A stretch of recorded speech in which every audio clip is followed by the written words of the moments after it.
The defensive line. Real quick, Vish, my takeaway from this game is that all offseason I thought it was the strength of the defense. And I had to remember you don't really see run defense in camp. And boy, this defense was struggling against the run between the tackles. The only reason it didn't cost them the game is because the offense put up points and the Lions couldn't stick with the run game. So that was my takeaway, is that actually I thought it was, frankly, the weakness of the defense. Yeah. What do you think of the D-line? Yeah, the double teams. I mean, Anthony Lynn. I mean, to be fair, Anthony Lynn is a great run game coordinator. He's a very good run game coordinator. Yeah. And that's the best way to attack the wide nine. He knew what to do. And they have a good interior offensive line. Frank Ragnow, yes, he's a great center. I tweeted yesterday, I think he's the best center in football. They were moving people. They were moving Street. They were moving Gibbons. They were moving Kerr. They were moving DJ Jones. They were moving all of them. I don't know as much if they could have moved Javon Kinlaw, but I'm not going to sit here and tell you that I think Javon Kinlaw would have turned this run defense the way Vita Vea does for the Bucs, where they have allowed 58 rushing yards a game. Right. I think Javon Kinlaw would have definitely helped. We wouldn't have seen as many bigger runs. Why is that? I think they would have still Why been is that? Because you can't move Javon Kinlaw, I think we saw it even in his rookie year. He takes double teams. He just eats them. You can't move him. He's so strong at the point of attack. He's got a low center of gravity. He's huge. He's strong. Yeah. He's just a beast. You can't move him, and he just makes it easier on people around him to make plays in the run game. That's a big thing. And so he's not like a pass rusher, but his ability to defend the run the way he does from that spot really makes the wide nine work, because without those D tackles, it's a gimmick defense that sucks against the run. To me, what really stood out is I didn't think the defensive line really dominated this game in the pass game. I mean, we saw when they had the big lead, the starters were still out there. The Lions were able to dink and dunk their way up the field. Once the red was out, they were cool. Yeah. Those were things that wouldn't happen against the 2019 defense, because that was the moment when Eric Armstead would get a sack fumble, or Nick Bosa would get 2 sacks, or Dee Ford would close the game, or DeForest Buckner. And I thought yesterday, and obviously it's just one game, you have a lot of those guys coming off of injuries, but I thought the one guy that really stood out to me was Ford. I thought when Ford played, Ford made an impact on the game. Ford got pressure on the quarterback. I mean, the pick 6 by Dre Greenlaw. I mean, I'm sorry. I love Dre Greenlaw. 110 out of 110, or how many ever NFL linebackers are employed could have caught that ball and taken it back for 6. He was literally just in zone coverage. He was standing there. It came right to him. That play was made by D. Dre, I'm on your side here. I like you, Dre. I like Dre Greenlaw too. Never gets any credit. He's got good hands. Let's give him that. He's got good hands. Sure, he snagged that ball. He snagged the ball outside of his frame. I like that, and he's fast. Okay. But Dee Ford absolutely destroyed the right tackle on that play and picked him up and threw him into Jared Goff. And Jared Goff, we know, with anybody within 2 inches around him, just it all goes to craziness. Was that 2 minute drill at the end of the first half? Was that what that was?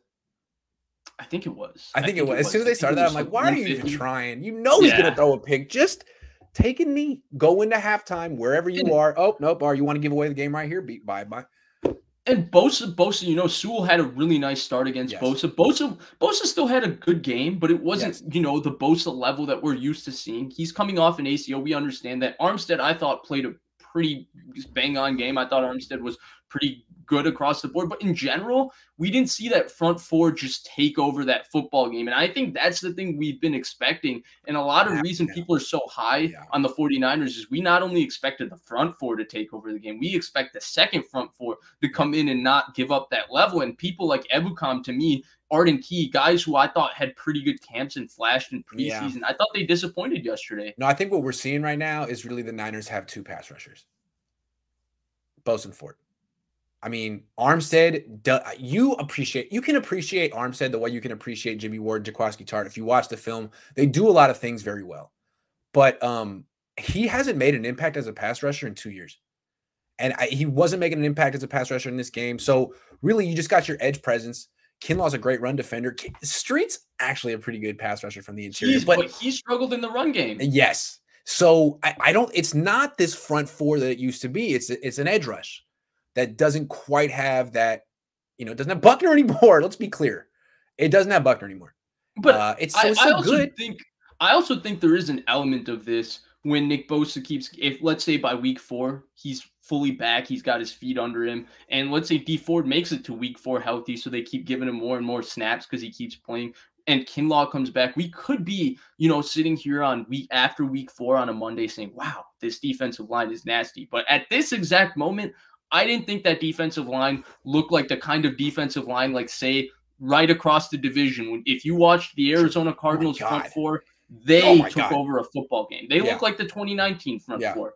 Chandler Jones. All I want to say though is that they dominated. The Lions' offensive line is the only good thing they have.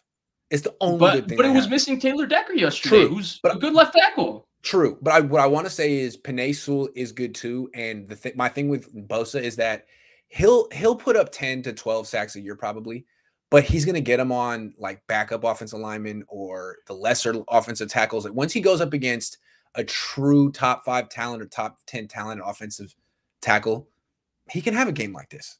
Really? Because yes. I mean, I disagree because I watched Nick Bosa give David Bakhtiari. He did good against David Bakhtiari, but I'm talking about guys who are like real first-round talent. Bakhtiari is a great player, I know, but guys who are like more athletically gifted. Trent Williams, more athletically gifted. Yes.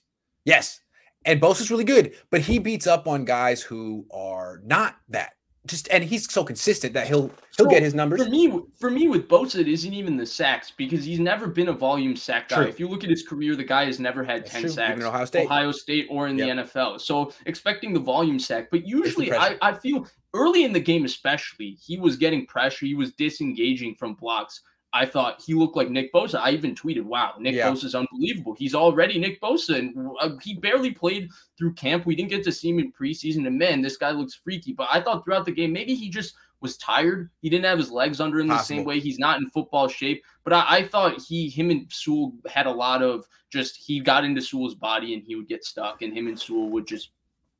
We need to move on, but before we do, I think I want to go out on the point you made. We're very focused on the Niners here, but if you want to talk about what a dominant defensive line looked like week 1, go watch Arizona. That's what the Niners used to be and what they aspire to and what they could get back to. But Chandler Jones had 5 sacks in that game. They can't be based on what I saw yesterday. I think there's a good chance Nick Bosa's Nick Bosa. I don't think you need to worry about that one. They can't be that defensive line unless D Ford plays 17 games this year. Yeah, and plays like more in each game. He's going to have to be kind of the guy he was 3-4 years ago. Ebukam, to me, Ebukam can't change that. Arden Key. No, Ebukam's not going to be. No, Ebukam to me is a guy you play against Kyler Murray. It's like, well, Nick Bosa is going to whiff.